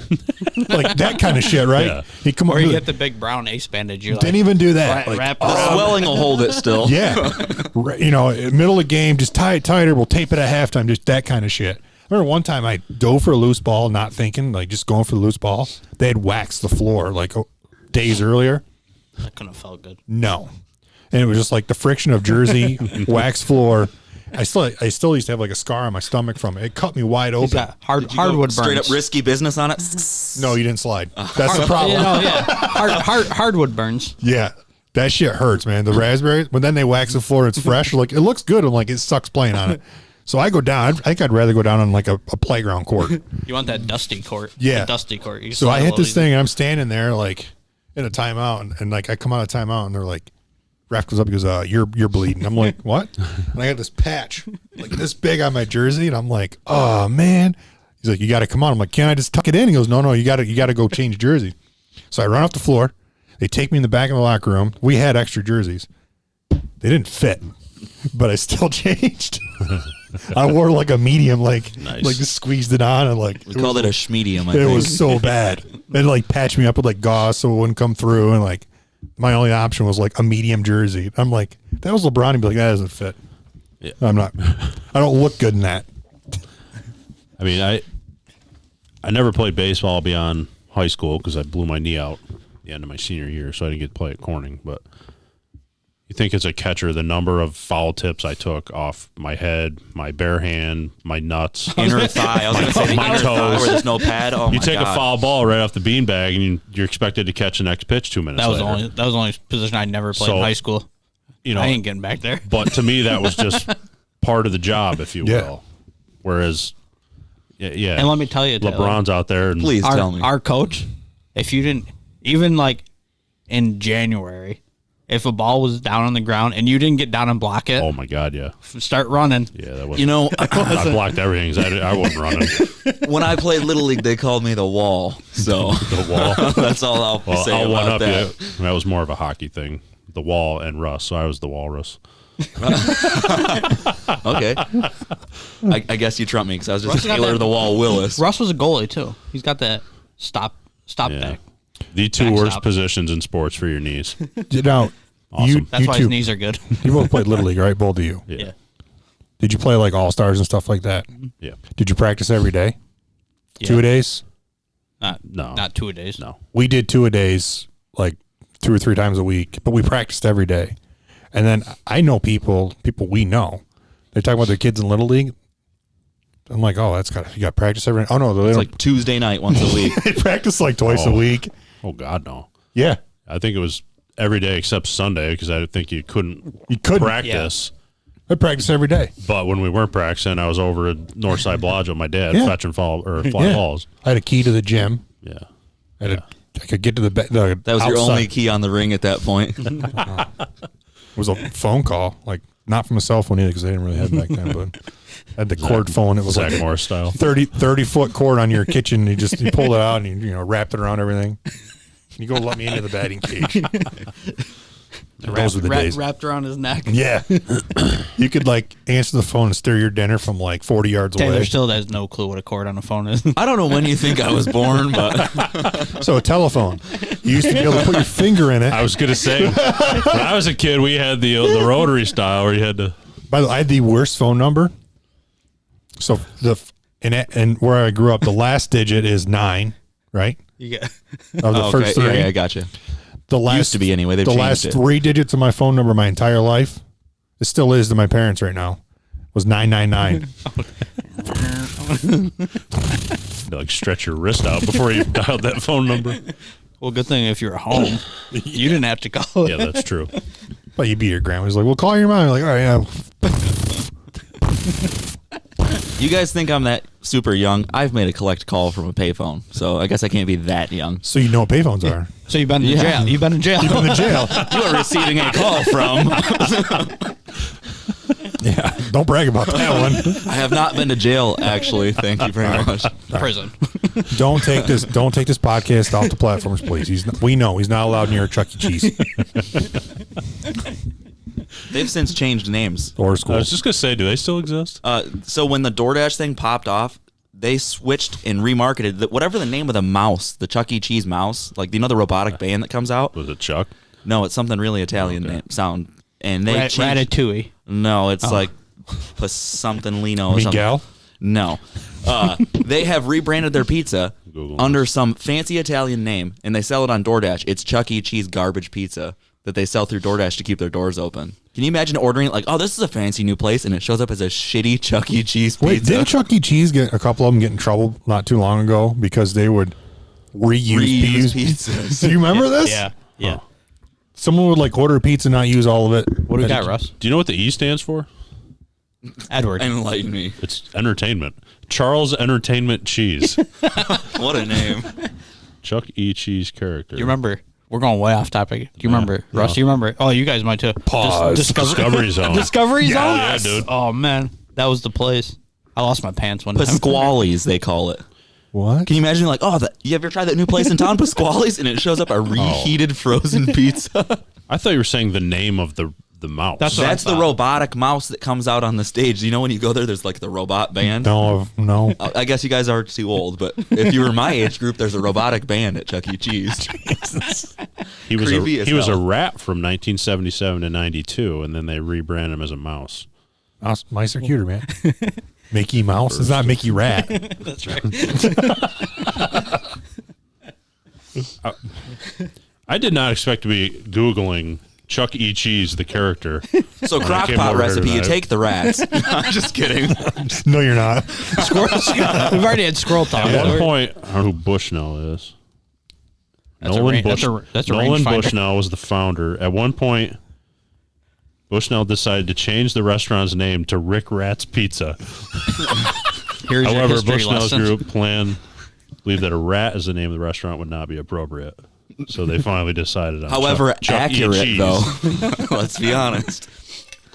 Dude, I remember they got in trouble for that shit. Not getting a sponsorship from them, that's for sure. People like order pizza, not eat all of it, and then take it in the back. Someone else order a pizza. Oh, I know what you're saying. Yeah, I They did like see that. reassembled Like, this. in the restaurant. Yeah. And then I was looking forward to those free coins, too. God damn it. yeah, Chuck E. Cheese rebranded. got put out of business probably from Dave & Buster's. Dude, The adult version. Rebranded to a Dave & Buster's is mascot. the place to go. Yeah. And Change the name sucks of the before restaurant. 9 p.m. You're trying to drink a beer, and there's 9-year-olds bumping your draft beer in your arm. Where are you going? I mean, Yeah, I don't know. Metro Detroit, it was open to the children until Detroit. 9 p.m. and then they answers it. kicked the kids out. Then it was a fun place to be. so then just a place to sell drugs in Detroit. My This is amazing. our dude. junior week in college, one of the nights we went to Dave & Buster's, and I think it was my wife. I'm trying to remember. They had like a horse game. You had to like roll the ball up to see how far you could like move up. So there's like 10 of us playing, and she didn't realize she set her beer down, and obviously it was slanted because you had to roll the ball up like a skee ball. And she bent over to do something. Beer comes over, tips on her. What else you got over here? The rat mascot was originally given a New Jersey accent. He cracked jokes, sometimes holding a cigar. I remember the And then cigar in it's the For hand. kids. In 1995, the mouse was given a more child-friendly makeover. See, now you know what we grew up with. Yeah. Yeah, Rick Rat's Have you Pizza. grown up yet? No, After Rick Rat's Pizza, it was called Chuck E. Cheese's Pizza Time Theater. that's why I still wish there was Discovery Zone around. Yeah, dude, DC. Go there on Friday night. That was the shit. You get into the ball pit or that fucking bungee cord. The bungee cord jungle down gym through? thing. No, Oh, yeah. I'm old enough that I DZ, remember. it's the place to go. I remember Can cut renting. loose and be on my own. I remember renting VHS tapes and rewinding them in this like special rewinder thing to take them Yes. back to Blockbuster. Yep. That's got to be enough of an ID to buy a beer at this point. I don't know. You remember trying to record your favorite songs by throwing a cassette in the radio and like waiting for it Yes. to come on? Yes. You catch like the radio jockey's intro. Next on the radio. You're like, shit. See, you guys missed giving your parents' computer aids by downloading LimeWire, though. That was No, just. I had No, that. we- Oh, I had that. Oh, really? Actually, I'm going to go Definitely back had up. that, been there. Had Napster before LimeWire. Yep. Oh, God. Yep. Been there, done that. Couldn't wait Sorry, to get Mom. home and burn a CD. Still got Yep. them. They still work. And check the The suggestion was from a math message teacher who's. on your away message on AOL. Yeah. The suggestion for us to do it was from a math teacher you guys know is the brother that's pretty yoked up, works with electricity for Madison. Nope. I think we're all lost. Big fat tail. Big Beavers. fat tail. Oh. Okay. I'm confused. We'll talk about it off air. It's irrelevant at this point. The animal you But just named. she suggested in school basically that we download this, and everyone gave their computers aids. I want Oh, I know what you're talking about now. She's a pretty nice person now, but she used to be a beaver. I know what you're talking about now. No, I'm Russ and I are really lost now. No, I know what you you're talking wouldn't about. know. I want to try to find a Rick Rat's Pizza like vintage hat or something. I want to download AOL again and leave an away message. It's better than Twitter. You've got mail. Yeah, taking a dump, be back in 5. LOL. There's no you wrote laugh out loud then. There was no Yeah. LOL Yeah. then. My grandma BRB. thought it was lots of love, so she'd end serious texts with LOL, and it was like, Grandma, what's going on? This is pretty dark. Yeah, that's funny. Be right back. How in the hell did we get on this? Kicking the neighbor's cat. Damn thing won't shut up. Or the chicks that left it was basically like Twitter before it was Twitter. Right? I still had AOL my sophomore year of college. Are you talking about AIM, the instant Yes. message? Yeah. The door swinging open sound when people would log in? I Yeah. had that. That was Yeah. welcome to insomnia. That's how it started for me. I'd leave my away message up, and then my sister would get there before me, sign me out, and then tell me I had like 3 messages, but not tell me what they were. when you had brothers and sisters. That should be illegal. Should be. She's still part of the family? She is. Can't believe he said he loved me. Saw him today with another chick. Dated one of those. Unpause. NFL. We got to talk some free agents. We got some shenanigans. So I learned today through Patrick McAfee that the big date is March 17th. That is technically the start of the new season for the NFL. God, you're just gonna be hammered. And I was going to say that's St. Patrick's Day, isn't it? Yeah. so it's the start of the NFL, and it's also, I didn't know this. From what he said, that is the date that guys get their contract if you're on the roster bonus. Right. I thought it was like, well, once the season starts, if you make it through camp. No. Yeah. It's March 17th. Yeah. So you're going to see a lot of moving and shaking in the next, few weeks. Okay. So we'll talk about a few here. Big Ben. We got to talk about Big Ben. I think we're ahead of the curve. We've talked about this before and said that they're in some serious trouble there because of his cap hit. They said if he retires, they release him. It's still He's still got a ton of dead money. it's like $15-16 million they can get it to. Yeah. So it wouldn't really matter if he retired. They wouldn't be getting rid of that. So there's a lot of dead money there. I had another conversation with a Steelers fan who just didn't get it. I think you might have been here for that conversation. I can't remember, but it was like, No, I was not. I was like, Steelers are in a bad spot. No, they'll figure they're good. They're good. I'm like, no, they literally have no succession plan. They just figured Ben Roethlisberger's going to live forever. They've done nothing. Yeah. I don't see how you could argue against that point. Oh, that's all I keep saying to me. No, they're good. He's going to be back. They're going to be fine. I'm like, So then you ask that person, is Mason Rudolph their quarterback of the future? Dewey Haskins. Dewey Haskins now. Dewey Haskins? I don't even know who the fuck that is. Dwayne Kid from Haskins. Washington. Oh, Dwayne Haskins. Yeah. Yeah. Yeah. Oh. Yeah. You made I heard a really good analogy today on ESPN, believe it or not. The one guy, he was a former player, he said the best way to describe Pittsburgh's situation right now is you get a credit card when you're 18 years old and you just make minimum payments, you're not paying anything. And then all of a sudden they're going to call you and be like, yo, principal's due. He goes, that's what Pittsburgh's been doing for 5-6 years, and just spreading it thin and just basically selling out to try to win. And then all of a sudden it's like, well, shit. I guess we don't know what to do here. Well, I think that's the problem, right? The average fan doesn't understand the salary cap part. They're like, oh, okay, they're fine. It's like, well, no. I think Pittsburgh's in one of the worst spots overall. Yes. One of the top 5 worst spots. So even with the Ben's cut, let's say the salary, first of all, I don't think cap's set yet. No. They're still going to talk about that. I actually heard grumbles last week. They're not going to change it. Oh. Which would be huge for a lot of teams. Right. But it's still a lot of. I think there's still teams they said even if it was 185, there's still 15 teams within $1 million of going over. So if Claim bankruptcy, I don't know. If it's 185, I think Pittsburgh would still be with Roethlisberger right now. They still be almost 10 over probably. 21 over, because they were 31 over and he was due 41. Yeah, I don't think. Yeah, the average fans don't understand. These GMs are going nuts right now. First of all, they don't know what cap is. They don't. And then they're trying to figure stuff out. Dude, because they have no idea what to do. So I was reading a bunch of stuff how the cap works and these things they do. It's basically funky accounting. They will find a way to make anything happen. They're like, oh, well, if you can't do this, then do this. And if you can't do that, then we just do this. It's almost like the cap. I read the other day something like the cap literally means nothing in the NFL. Look at the Saints. That's why I think I said that a few weeks ago. You when were I was talking confused by this because it does not seem like it's called a salary cap, but it really isn't. If there's 10 ways from Sunday to get around it. They just it's like they make up the rules as they go. It's crazy because what's New Orleans around like 41 million over or something like that. I don't know. I haven't looked. They're projected like close. 41 million or something like that. They're in a bad spot. So yeah, I don't know what they're going to do with Roethlisberger. They're probably going to make a decision in the next How much is the cap in football? They don't know this This year. past year was 180. 188 Somewhere in there, something like that. The rumor is it's going to come right, down. That's 53 guys though. Yeah, I was going to say that sounds kind of low. And they have to, and depending on obviously where you are in the draft, like Guaranteed. Jacksonville. I said That was the weirdest way to say Jacksonville. Interesting. Jacksonville, right? They've got to set aside. Obviously, they're well under cap, but they probably have to set aside $15 million just for their draft picks this year for 1 year because of contracts. So guaranteed money. Like think of the first pick, that's guaranteed. Whereas money. like a team like the Bills probably only have to set aside $5 or $6 million for draft picks. You had said you had heard rumors the Bills were going to try to make Josh Allen the highest paid quarterback, right? Now, isn't Mahomes' contract worth like $50 million a season? 40, New one. 46 or something like that. So it's close, yeah. I mean, that's a gigantic chunk of a football salary cap for one player. But which scares me as a Bills fan.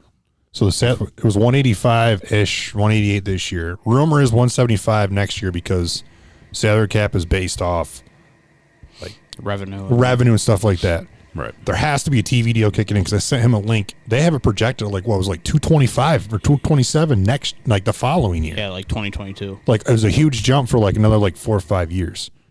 So they got something in the pipeline that I'm not privy to. I'm assuming like the NBA does with their whatever. Mm-hmm. So, and I think Josh still has 1 year left in his rookie contract. And then a team option after that. And team option. So in theory, they could do what they did with like Wentz, Mahomes. You can negotiate those contracts. So he wouldn't be due a contract till 2024 season.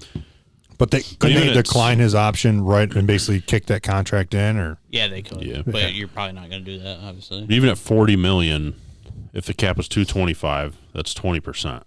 That seems like a scary percentage for one player when you have to fill out an entire football team. Now if he says, obviously, you look at it and you say, "Hey, I'm willing to take 25, but give me 12 years," or whatever it may be. But sent you the one the other day.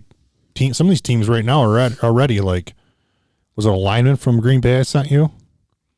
They took his contract. Yes. I don't know what they did. They did something where they basically like somehow signing bonuses don't count towards your cap. That's what teams are doing. Like, all right, we're going to give you your contract, but you're going to get this as your salary and the rest in the signing bonus. I think NHL is the only one that it counts. It counts like some guys make like on July 1st make like $10 million in a signing bonus, but overall it still counts towards your average cap hit. It does count as a cap hit, So but I think NHL is the only one that actually. That's probably why counts. So when I think of salary cap, I think of hockey, which hockey, the one I'm most hockey close in. And that's a hard cap, and every dollar you make goes against. Even when you trade for guys, like if you're over, you got to figure that out. Yeah, it was Bakhtiari that. Bakhtiari. Bakhtiari, yeah. So they converting his 11. I have my volume thing somehow blocking some of this out. Nice. Recently created like something 0.3 million in cap space, converting left tackle more than $11 million after bonus into a signing bonus. Okay. So therefore, let's say he was making 15, they decided, hey, we'll pay you a $5 million salary and we'll pay you a $10 million signing bonus. Yep. On whatever date. And in the NFL, that doesn't count against cap. I think I think like there's like a small portion of that counts towards the cap, but it's not, it's not like hockey. Like the total average for the contract. The thing about it, though, like if you're an NFL team, if you can do that, they're probably all going to do that because next year, if they're allowed fans, like I can't imagine what ticket sales are going to be. I'm sure prices are going to go up a little bit. They know they're going to make back their money. Yeah. Do you think if enough teams get their back to the wall, that the NFL will sort of renege and move that cap up to facilitate the possibility? I don't think they can just move it up. I think they've got to make sure they don't want to go under. But if I get what you're saying though. If 15 teams go, we can't make this work without cutting good players. The NFL doesn't want you to cut good players because no one's going to watch, and that's what they care about. Yeah, when it comes down to ratings and viewership, yeah. I see that maybe there could be a move Yeah, if the cap's stagnant and like you say, you got half the league that says we cannot make this work financially. I think that's the hang-up right now. Something will the be cap. done. Because no one wants to watch teams cut their good players. What the hell's the point in watching? I think that's part of the hang-up right now. They haven't announced or said what the cap is. I really think like some people are like, okay, well, how do you lower a cap for a thing you never saw coming? No one saw this coming. Like, how do you start punishing everybody? I get you got and I think I've even heard some people say like, why don't you just not move it and say, all right, we're going to keep it the same this year? Like, at least do that. I mean, they've got to be hoping that by September they'll have fans.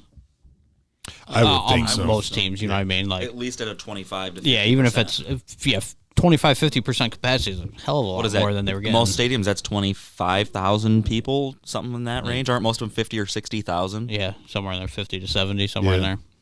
I mean, I think they're going to make their money back. At $11 per Bud Light, I'd say so. And think about like what else did we have to do? Just think about the good beer cost during football season, right? We were technically still going through all this. So the one thing you did is, I'm sure TV ratings were great for the NFL throughout the year. Might be my guess. Yeah. But another player, the big one, JJ Watt got released by Houston. Big question here is, why didn't Houston trade him?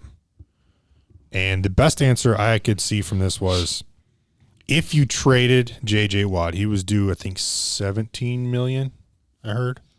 If you traded JJ Watt, you'd have to trade him to a team that the cap space could pay him, to a team that he wants to go to. Yeah.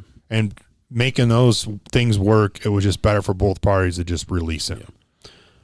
I think he's one of the rare cases where a team has looked at what he's done for the team on the field and what he's done for the city off the field. He's been there a long time. Yeah. It was kind of a respectful thing of, hey, this isn't working anymore. Yep. We're going to allow you to go wherever you want rather than trade you somewhere you don't want to be. So I've heard, I mean, the one they keep talking is Pittsburgh, but we know what Pittsburgh's financial situation is. I don't know how. I mean, yeah, it's a feel-good story. Go play with your brothers, but I don't know how Pittsburgh can even make that work. Yeah. They've got guys that are already on their team that are free agents that I don't know if they're going to make work. Sorry, so he's a go ahead. Sorry, I zoned out on that. Your question about not trading him, but I might be just repeating what you said. I don't know. But if teams know that, I'm only going to have to give up a 5th-round pick for him because of the cost. If I know we don't trade for him, he's just going to become a free agent because they can't hang on to him. Right. So it's just basically I don't have to give up a draft pick, and we could potentially get him. Yeah. I mean, the Pittsburgh thing, we just hammered on the salary cap, but I don't know what his contract was. I see him as one of those guys in a position where he doesn't need money anymore, and if he just wants to play with his brothers, he could go there for a year at $1 million and not cause too much cap havoc. I think the big thing for him, and I guess Steelers fans won't be happy with this, but I don't think they're going to be a contender. I don't either. So I think he wants to. He does. He wants to go get a Super Bowl. So yes, if he wants a Super Bowl, because winning a Super Bowl is totally different than wanting to play with my brother. Yeah. If he wants a Super Bowl, I don't think Pittsburgh's a place to go. By the way, someone told Adam the other day, we better get used to it. The Raiders are a contender. That's right. That's true. Interesting. On Twitter. On Twitter. Okay. Yeah. This is the guy contender for what? The Super Bowl. Yeah. This is the guy that told me that he has people smarter than me on his show for MMA. I'm a football layman, and I'm okay with saying that. I don't think I could name a player off the Raiders. If you told me who their quarterback is, I probably know, but I couldn't. They don't know right now, probably. The kid from Toy Story. Yeah. Andy? Sid. Adam mentioned, the guy was like, well, I think you should come to the Raiders. And Adam's like, don't you think he wants to go to contender?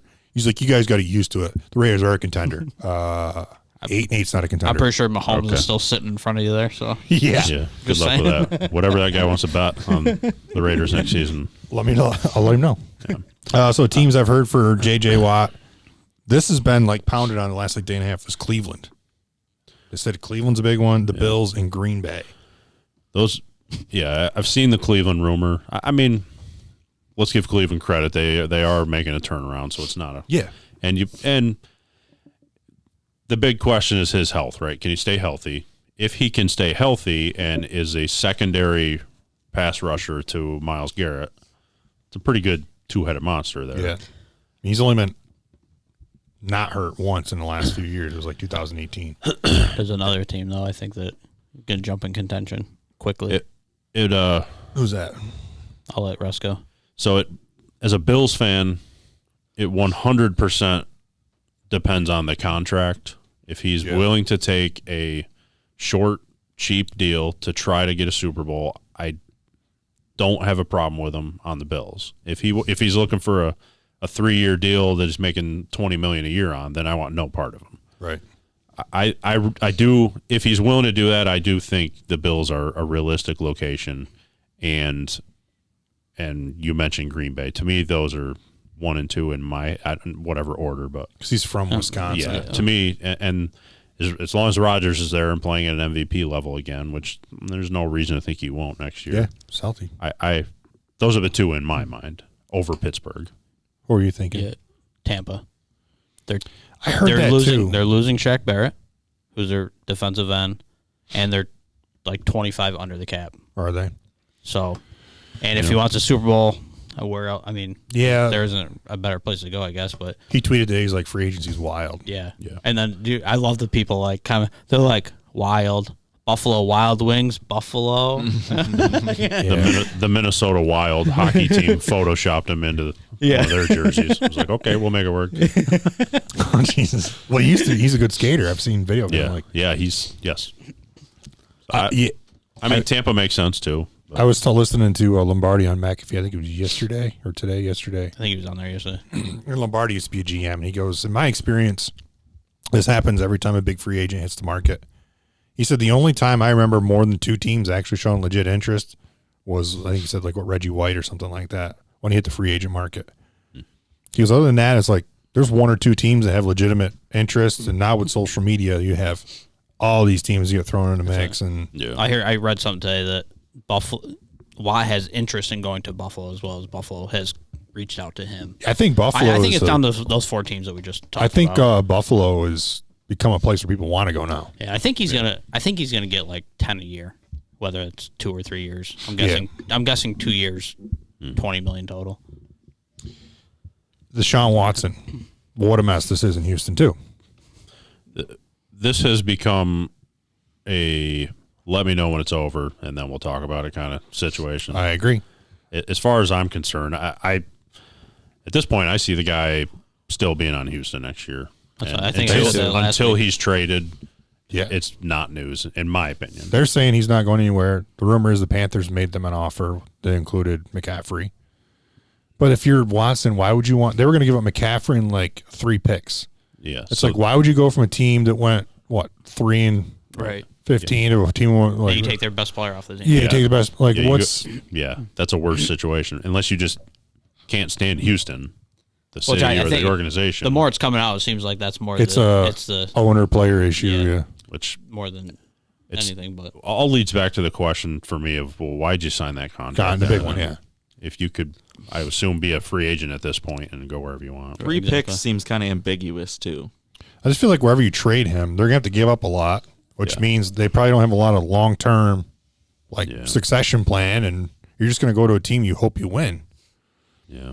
You're back in the same situation you were in Houston, in my opinion. Yeah. So Carson Wentz. The big rumor is Indy. They're saying this is going to get done in the next couple days. He said he has 0 interest in going to the Bears. okay. I can't imagine why. Was that a rumor, or did he just say that? I mean, That was an article the I Bears read. made the playoffs last year. So, I've heard Indy and somebody. I mean, that's got to be driven by the I think Frank he's- Reich connection, yeah, right? I think he's still going to be in Philly. I don't think he'll be gone. The Bears make 0 sense to me because if you go to Chicago, you're literally back to where you were in Philly with Nick Foles backing you up. Yeah. It's the same situation. Yeah, but Maybe- they won a Super Bowl that way. Yeah. Yeah. I don't know. Maybe I'm the outcast here. I don't think Carson Wentz is. I think he's washed up. I don't think he's a good quarterback. The few games that I watched last year where he was playing, having nothing to do with the schemes, the play calling, just trying to throw a football to somebody 15 yards away, and he's nowhere near accurate in doing that, hitting guys in the feet. Like, And he's owed a lot of money. yeah, I think I personally don't think he's a good quarterback, and he still, yes, as you just said, has a monster contract. I don't know why any team would want to touch him. Safe to say, you would think that if he goes to Indy, it's a downgrade from Rivers. Yeah. Yes. Yeah. I put him in the same echelon, but it comes down to money at that point, right? Right. I don't watch a lot of Bears football, but I think I would rather go forward with Trubisky than I would too. Wentz. Bears actually had a winning record, and they would Trubisky in the lineup. Yeah. They were like, Yeah. they were. I mean, am I off on that, or No. do you think Wentz is? No, I don't think he's good. That's why I don't think. I don't think he's worth the money either. I don't think he'll be out of Philly because of the contract That's money. yeah. I mean, I think I said that Right. a few episodes ago. I think that's Who's going to want to take basically- him on? It's basically an untradeable contract. Jets are taking offers for Sam Darnold. I would take Sam Darnold in a heartbeat. Not on the Bills. I should clarify that. Right. For a team that needs a quarterback, I would take Sam Darnold. If you could put the right pieces around him. And I think this may sound weird. I would try to get Darnold over Watson because of what you'd have to give up. If you really needed a quarterback. And you could argue the contract Right. in there. Contract wise, What's Watson's contract? 100. It's like It's like 150? 130, 4 years, 134, something like that. I'll look at it. yeah.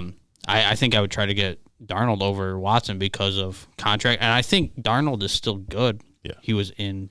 It's 4 years, 156. Yeah, that's a lot of money. At the end of the Right, day, yeah. I think we haven't seen Darnold's true potential. He was coached by Adam Gase. It's Yeah, got I one of don't- those magic signing bonuses of $27 million. Which in theory means the cap hit isn't that big, but relative to what. Yeah, so You it's- said that the whole team gets, 188, so you're It's probably, 4 it's years probably like over that. 30 million, So somewhere in there. I don't think that's a crazy take. Yeah. I think to want Darnold. If the Jets are picking second or third, second. Second. Yeah, I don't think I don't watch a ton of college football, but Zach Wilson there and From dude from BYU, Ohio, yeah. dude from Ohio Yeah. State there. Justin Fields. Fields just Fields. keeps dropping right now. I don't think neither of them scream enormous upgrade over Darnold. Oh, correct. So why, if I'm the Jets, I would keep Darnold, and I don't want to get into this debate whether you want to talk about a receiver weapon, a line weapon. Just put some better players around him, and you have the chance to do that at second overall. Yeah, I don't think they we've Or seen trade Darnold's second, potential. or trade second overall for a couple picks in the teens. Right. Yeah. Think about. Yeah. Right. You could draft Devontae Smith at that point. At 2. So. And I heard and read this week that Miami is not really an option for Watson because they've been supposedly they've been straightforward and said we want to commit to like developing Tua. Yeah. I mean, I haven't seen enough of Tua. I know there's a lot of people on the fence around him, but you just took him in the first round last year. Yeah. Early first round. I mean, he's shown enough promise to, why not give him the chance over giving up what it would take to get Yeah, I think it would Watson. be different, right, if it was his 3rd or 4th year. Correct. But we've seen him play 10 games. He just came off his rookie year where he was coming off major hip surgery. Correct. I'd rather give him 2 years to prove himself before I traded half my organization. Right. to And get as a Watson. Bills fan, I would love to in the division. I never understood, and I thought it was stupid that these guys would draft quarterbacks, all this hype around him, like a Tua, for example, and then not play him. It's like if you're drafted, if you're that bad, you got that high of a draft pick that you're drafting a guy like Tua, top 5, then there's a clear understanding that you're in rebuild mode. That should be unspoken. Like you got to understand, you're probably not going to win for a couple of years, but you got to develop. That's just the way it is. I'm not going to be able to say it the same way I did earlier. Jacksonville. Yeah. Jacksonville. There's no chance that they win over 4 games this year with Lawrence. Mm-hmm. They just don't have anything there. So after this year, you're going to be like, no, he sucks. Get rid of him. Right. You can't do that. And Look at Allen. How bad was Allen his first year? And from a financial standpoint, Jacksonville's, you got to play Lawrence to get your TV ratings up, to get merchandise Sell sales, tickets. to sell tickets. You want him on the field for financial reasons as much as football reasons this first season. At least Cincy, Cincy came right out and said, Joe Burrow's our quarterback. Yeah. Right. We're rebuilding. That's another example, right? We're going to play him. Even with Burrow, I don't know what they ended up winning, like 4 games maybe. Even with Burrow, they probably win 6, maybe. It's not like they were going to contend for the playoffs. But they were very open about it. Hey, we're rebuilding. But He's our quarterback. But Burrow, they also drafted Higgins Yep. in the second round. They had A.J. Green still. They have Boyd. Jacksonville doesn't have those pieces, No, yeah, what one receiver? if that. I don't Chalk know. or whatever his name is. Other than Minshew, I can't name another. What? I just love that you said Minshew. Oh, know his name? But I love that that's the one guy you could think Well, I of. mean, it's their quarterbatter. That's usually what you think of. Is it the hair? Oh, it's the mustache. The stash. Other than him, I can't name a single player on Jacksonville. Jacksonville? Whatever, however you said it. Can you? DJ Chark or whatever his name is, wide receiver. Chark, Jerome Robinson. All right. 2. It's not worth it though. Fair enough. Some guy on the defensive side. I can. Trevor Lawrence. Yeah. Urban Meyer. Yeah. Or does that count? Someone tell the Jets they're on the clock. We already know the first pick. Yeah, exactly. All right, that's all I have for today, fellas. Do you guys have anything other than stars? Well, real quick, remember, I don't remember if it was last week or the week before, you were talking about listeners and how you can see where we get listeners from. Did you notice South Korea at all? That has not popped up. Well, it should now, because we have a listener in South Korea, and I was playing Xbox with him the other day, and he said, I can really tell you're learning about football. I completely disagree. Sorry, Clyde. That's why I'm pretty much silent for about 20 minutes. I love Clyde. Clyde lives in South Korea. Yeah, he's on an Air Force base. So I know. let's see if we can spread our influence. That at least makes sense. I thought it was just like some random South Korean who found us. He says he listens to it at work, so I'm hoping he's like bumping it out of a Humvee for everyone in the job to listen to. If not, Clyde, that's your homework for the week. I like it. I already mentioned most of my stars. My third star was Cade Cunningham. Iowa State played against Iowa State last night at 21 points, 7 assists, 5 rebounds. That was big for Oklahoma State. There's going to be some really good college basketball games. Foreseeable future. I dropped the ball. Didn't watch a lot of sports last week, so I don't have any stars. You can call me the dud. Well, I got one, but you can be the honorary dud if you want. I already mentioned my third star. My second star, Devin Booker. Last week, Suns went 4-0. He averaged 32 points. BDB? That's right. 5 rebounds, 5 assists, and blew a complete monster lead last night. Yeah, 24-point lead. Reminds me of that story I told you about. There's no 28-point shot or whatever in the girls' sectional game. Went on to lose with a couple minutes left. Who's your first star? Oh, first star. We're gonna throw this out there. Oh boy. I'm risking it right now because the game hasn't started. I'm going yet. to wait to post this tomorrow morning. Well, you can post it. It doesn't mean it's going to happen tonight, though. Connor McDavid is 1 point away from 500 in 368 games, 500 points. He needs 1 point tonight, Wednesday night. So if you're listening, hopefully tonight against Winnipeg, he gets 1 point. If not, the Star's going to look 1 real point bad. is an assist and 2 for a goal, right?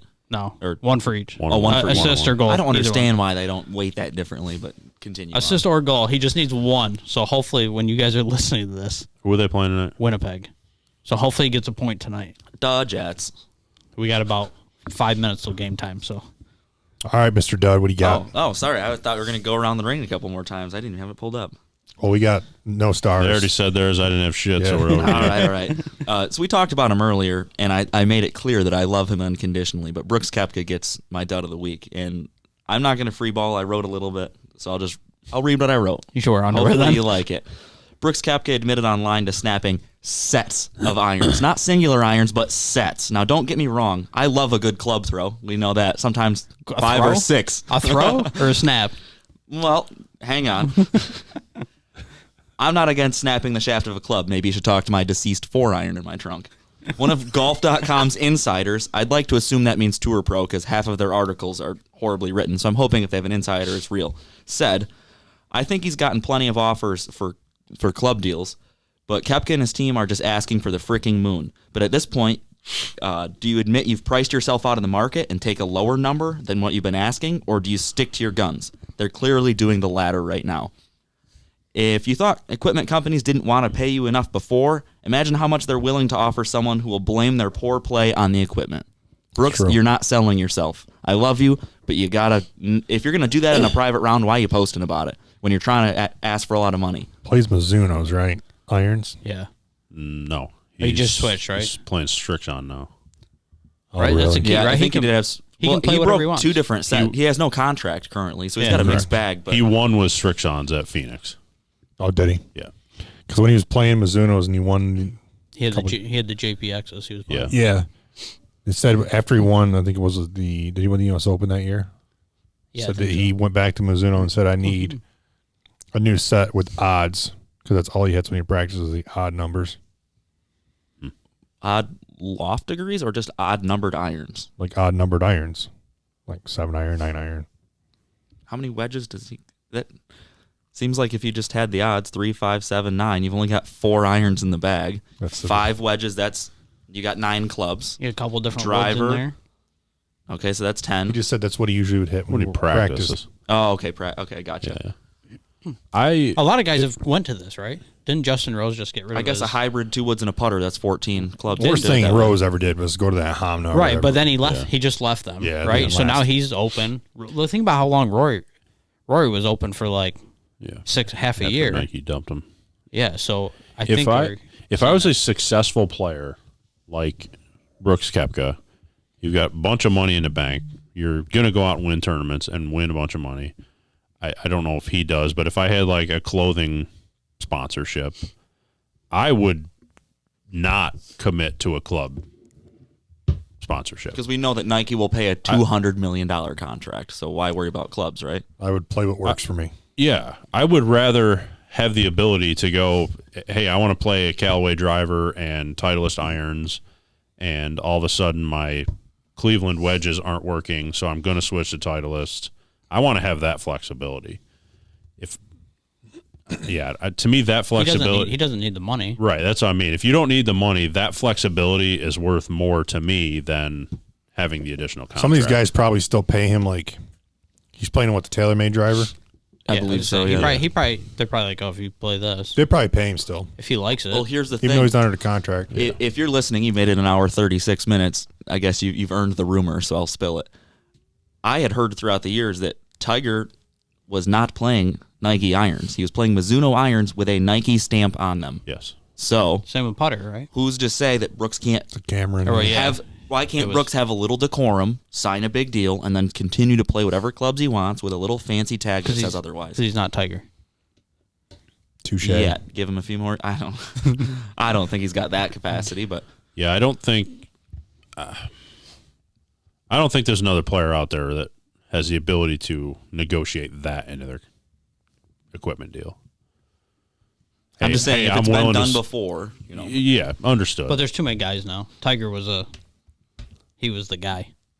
Yeah. There's 20 of those guys now. No, there's not. There's not 20 Tigers now. No, I meant 20 top guys. there's more tigers in captivity in Texas than there are in the entire world in wild.